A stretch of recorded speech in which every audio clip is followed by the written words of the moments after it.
नमस्कार, मैं doctor Vipin Bansal, vastu consultant. आज फिर आप लोगों के साथ एक और नए विषय पर चर्चा करना चाहूँगा।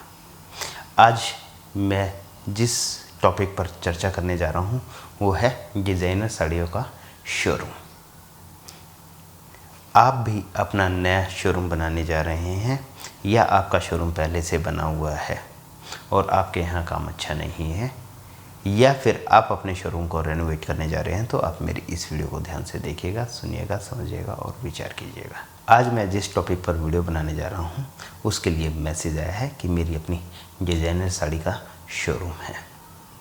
लगभग 4 साल पहले मैंने अपने शोरूम को ओपन किया था और मेरा शोरूम बहुत ही बढ़िया चल रहा था। हमारे यहाँ शोरूम के बाहर सड़क टूटी हुई थी, तो गवर्नमेंट ने वो सारी सड़क नई बनाई। जैसे सड़क नई बनाई तो वो कम से कम 4-6 इंच ऊंची हो गई, और जब वो ऊंची हुई तो हमारा शोरूम रोड के लेवल के बराबर आ गया। बारिश के दिनों में पानी अंदर ना आए उसको देखते हुए हमने अपने शोरूम के सिर्फ आगे के भाग को ऊंचा कर दिया, और जब से आगे का भाग ऊंचा किया है तब से हमारा काम धीरे धीरे करके स्लो होता चला गया, और आज स्टेज ऐसी है कि हमारे पास काम बहुत कम है। ज़्यादातर कस्टमर हमारे यहाँ से खाली हाथ लौट जाते हैं। देखिए, मैं आपको बताना चाहूँगा, यदि आपने भी अपने यहाँ इस तरह की गलती की हुई है। गलती क्या है? अब हर व्यक्ति अपने यहाँ अपने शोरूम को सही रखने की कोशिश करता है, और हर आदमी यही चाहता है कि उसके यहाँ भरपूर काम आए। कोई भी व्यक्ति ऐसा नहीं है कि जो ये चाहे कि मेरे यहाँ काम ना आए, मेरे यहाँ कस्टमर ना आए और मेरे को पैसे की बचत ना हो।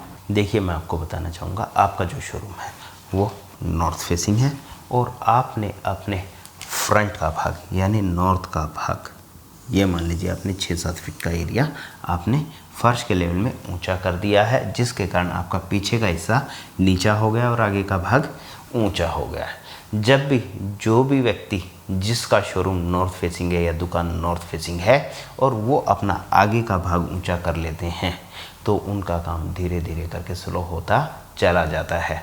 लाख कोशिश करने के बाद भी वो काम दोबारा से नहीं उठता। आदमी वैरायटी भी अच्छी भरता अपने शोरूम के अंदर, फिर भी उनके यहाँ कस्टमर नहीं आता। कस्टमर आता है तो ज़्यादातर खाली हाथ लौट जाता है। वो कारण क्या है? नॉर्थ का भाग ऊंचा होना। जब भी जिस भी जगह का नॉर्थ का भाग ऊंचा हो जाता है तो वहाँ पैसे आने के रास्ते धीरे धीरे करके कम होते चले जाते हैं और कर्ज बढ़ना शुरू हो जाता है। एक स्टेज ऐसी भी आ जाती है, अगर आपका शोरूम रेंट का है तो आप अपने शोरूम को खाली करके चले जाते हैं। अगर आपका शोरूम अपना है तो मजबूरन आपको अपना शोरूम सेल करना पड़ता है।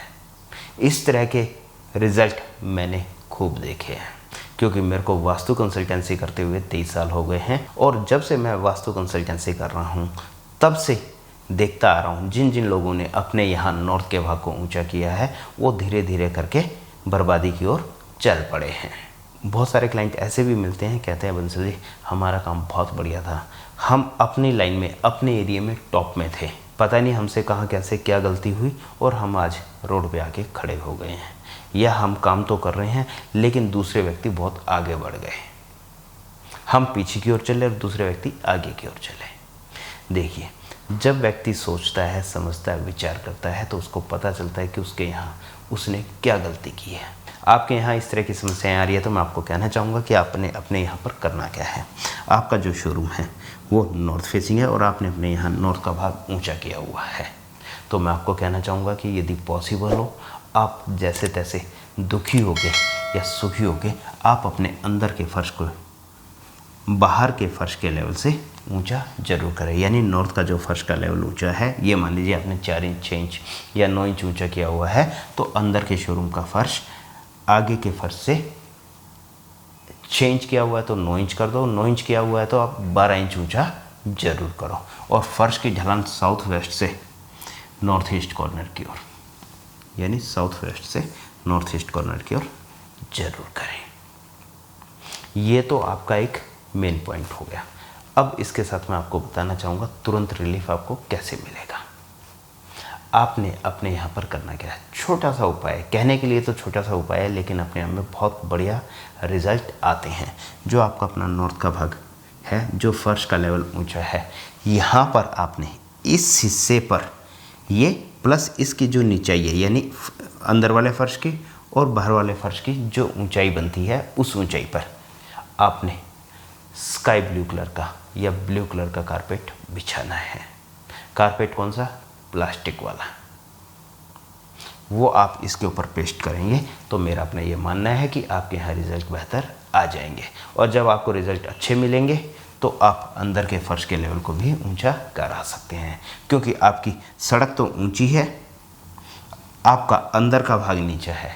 पानी अंदर ना आए उसके लिए आपने नॉर्थ का भाग ऊंचा किया है। देखिए, इसको तोड़ना तो आज पॉसिबल नहीं है। इसको तोड़ेंगे तो हर साल इस एरिया को ऊंचा करना ही पड़ेगा, क्योंकि नहीं तो बारिश का पानी अंदर आएगा और सारा माल आपका ख़राब हो जाएगा। उसके लिए आपको अंदर का फर्श ही ऊंचा करना पड़ेगा। जब तक आप अंदर का फर्श ऊंचा नहीं कर सकते तो एक तो इसके ऊपर स्काई ब्लू कलर का कारपेट बिछाएं, और इसी के साथ जो आपका साउथ वेस्ट का भाग है इस हिस्से में आप लगभग 1.5 फीट का ठोस प्लेटफॉर्म जरूर बनाएं। ऐसा करने से भी आपके यहाँ वर्किंग प्लस हो जाएगी। आपके यहाँ कस्टमर आने भी लगेगा और माल लेकर भी जाएगा और आपको प्रॉफिट भी देकर जाएगा। क्या काम करने से? कारपेट पेस्ट करने से और यहाँ का फर्श का लेवल ऊंचा करने से। यदि इतना पॉसिबल हो कि आप साउथ ईस्ट कॉर्नर से लेके साउथ वेस्ट कॉर्नर तक लगभग 1 फीट का एरिया आप ये ठोस बना देते हैं, तो ये काम करने से भी आपके यहाँ वर्किंग प्लस हो जाएगी। इसी के साथ मैं आपको एक बात और कहना चाहूँगा। आपके यहाँ ईस्ट वॉल के साथ नॉर्थ ईस्ट कॉर्नर में यदि आपने भारी सामान रखा हुआ है तो आप इस सारे सामान को यहाँ से हटाकर साउथ वेस्ट के भाग में लेकर जाएं। इसी के साथ मैं आपको एक बात और बताना चाहूँगा। जो आपका अपना फ्रंट का भाग है, आपका अपना गेट नॉर्थ ईस्ट के भाग में लगा हुआ है और आपने अपने यहाँ फ्रंट के भाग में डम्मी लगाई हुई है। आपने अपने यहाँ मैनिक्विन पर साड़ियाँ डिस्प्ले कर रखी है। तो मैं आपको कहना चाहूँगा कि आपके यहाँ फ्रंट के भाग में red colour, pink colour, purple colour की साड़ी डिस्प्ले में नहीं होनी चाहिए। यहाँ पर आप grey colour, blue colour, of white colour की साड़ियाँ डिस्प्ले करेंगे तो मेरा अपना ये मानना है कि आपके यहाँ रिज़ल्ट बेहतर ज़रूर रहेंगे। इसी के साथ आपको एक बात और कहना चाहूँगा। जो आपका अपना फ्रंट का भाग है यानी नॉर्थ वेस्ट कॉर्नर से लेकर नॉर्थ ईस्ट कॉर्नर तक, इस एरिया में आपको हमेशा ही सफाई रखनी है। आपने अपने फ्रंट के भाग में यानी गेट के आगे यदि फुटमेट डाला हुआ है तो फुटमेट आपका ब्लू कलर का या ब्लैक कलर का ही होना चाहिए। आपने अपने यहाँ पर पीने का पानी नॉर्थ ईस्ट के भाग में बाहर रखना है तो यहाँ रख सकते हैं, और अंदर रखना है तो आप यहाँ पर भी रख सकते हैं और यहाँ पर भी रख सकते हैं। ऐसा करने से भी आपको रिजल्ट बेहतर ज़रूर मिलेंगे। मैं अपनी हर एक वीडियो में आप लोगों को मैक्सिमम जानकारी देने की कोशिश करता हूँ। आपने अपने फ्रंट के भाग में दिन में 2 बार पानी का छिड़काव जरूर करना है। ऐसा करने से भी आपके यहाँ रिजल्ट बेहतर आ जाएंगे। आपने पानी का छिड़काव सिर्फ 1 हफ्ता करना है, 7 दिन करना है। 7 दिन के बाद आपने पानी का छिड़काव बिल्कुल भी नहीं करना है। ऐसा करने से आपके यहाँ कस्टमर का आना शुरू हो जाएगा। इसी के साथ मैं आपको एक बात और बताना चाहूँगा। जो आपका फ्रंट का भाग है, आपके फ्रंट के भाग में red colour, pink colour, purple colour किसी भी रूप में नहीं होना चाहिए। आपने इन बातों का भी ज़रूर ध्यान रखना है। ऐसा करने से मेरा अपना ये मानना है कि आपके शोरूम में वर्किंग आ जाएगी। आपके यहाँ कस्टमर भी आएगा और माल लेकर भी जाएगा और आपको प्रॉफिट भी देकर ज़रूर जाएगा। आप भी अपनी किसी साइट के प्रति वीडियो बनवाना चाहते हैं तो आप हमसे वीडियो भी बनवा सकते हैं, और आप अपनी किसी भी साइट के लेआउट को भेजकर उस पर सलाह लेना चाहते हैं तो आप हमसे सलाह भी ले सकते हैं, और आप अपनी किसी भी साइट का मैप लेआउट बनवाना चाहते हैं तो आप हमसे मैप भी बनवा सकते हैं। हमारे पिताजी द्वारा लिखित प्रथम पुस्तक लक्ष्मी प्रवेश कैसे हो, जिसमें उन्होंने वास्तुशास्त्र के साथ साथ अपना अनुभव भी लिखा है, और इस पुस्तक को प्रिंट कराकर इन्होंने समाज में बांटा और समाज ने इस पुस्तक को पढ़कर भरपूर लाभ भी उठाया और वास्तु के प्रति जागरूक भी हुए। अब हमारी भी यही इच्छा है कि इस पुस्तक को आप लोगों तक जरूर पहुँचाएं। आप भी हमारी यह पुस्तक मंगवाना चाहते हैं तो नीचे स्क्रीन पर दिए गए नंबर पर संपर्क करके आप हमारे यह पुस्तक मंगवा सकते हैं। मैं आपको एक बात और कहना चाहूँगा। आप मेरी वीडियो को ध्यान से देखें, सुने, समझें और विचार करें। आप परेशान हैं, और आपको कहीं से कोई रास्ता नज़र नहीं आता, तो जो उपाय मैंने आपको बताए, ये छोटे छोटे उपाय आप अपने यहाँ कर लेते हैं तो आपको भरपूर लाभ जरूर मिलेगा। इसी तरह अगले प्रोग्राम में फिर एक नए विषय पर चर्चा करेंगे। तब तक के लिए नमस्कार।